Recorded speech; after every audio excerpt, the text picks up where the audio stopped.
हे वाईट आहे. ओबीसींचं जी कन्सर्न आहे आरक्षणाबाबतची ती तुम्हाला उथळपणा वाटते किंवा तुम्हाला ती ओबीसींचा कन्सर्न मी समजू शकते सर.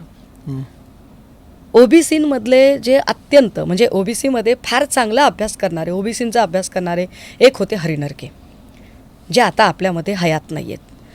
ओबीसींबद्दल अजून चांगला विचार कोण मांडू शकतं सध्याच्या काळामध्ये, तर ते आहेत बबन तायवाडे, ज्यांना त्याचा अभ्यास आहे. बबन तायवाडे तुम्हाला एकदा तरी उथळ वक्तव्य करताना दिसतात का? नाही, ते शांत आहेत. आम्ही बबन तायवाडेंना कधी कुठला काही रिमार्क देतो का? अजिबात नाही.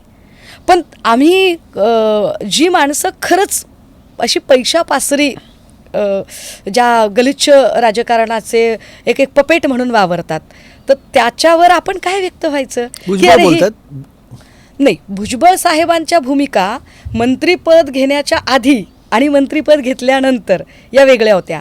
मी टू द पॉईंट आपल्याला जर सांगायचं असेल, कारण आपण ज्या पद्धतीने ग्रिल करताय आणि आपल्याला ब्रेकिंगच पाहिजे, तर मी आपल्याला ब्रेकिंगच दिली पाहिजे. ओबीसीच्या आरक्षणावर ओबीसींना काही मिळालं पाहिजे म्हणून या देशामध्ये आपल्या मंत्रिपदाचा राजीनामा देणारा एकच माईचा लाल होता, ते होते विश्वरत्न डॉक्टर बाबासाहेब आंबेडकर. त्याच्यानंतर ओबीसींच्यासाठी कुणीही हा त्याग करायला पुढे आलं नाही. मंत्रिमंडळाच्या बैठकीत न जाणं हा त्याग असत नाही. जर खरंच ओबीसींच्या बाजूने उभं राहायचं असेल तर कलगीतुरे लावू नका, राजीनामा द्या. जे सरकार ओबीसींवर अन्याय करतंय त्या सरकारसोबत राहता कशाला? मग ते कुणीही असो, जो कोणी बोलतोय तो कुणीही असो, मग राहता कशाला त्यांच्यासोबत? घ्या थेट भूमिका.